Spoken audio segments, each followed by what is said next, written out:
Vadali police દ્વારા 31 ડિસેમ્બરને લઈને સઘન વાહન ચેકિંગ હાથ ધરાયું.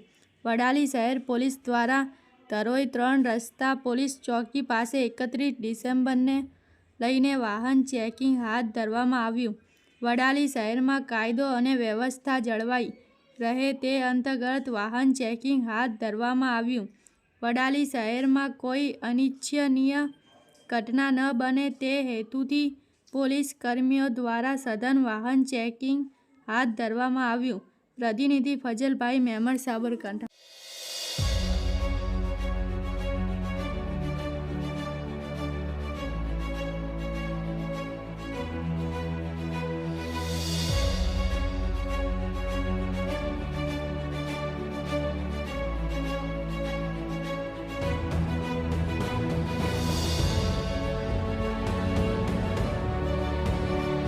The news of Gujarat news ચેનલને સબસ્ક્રાઇબ, લાઇક કરો અને શેર કરો.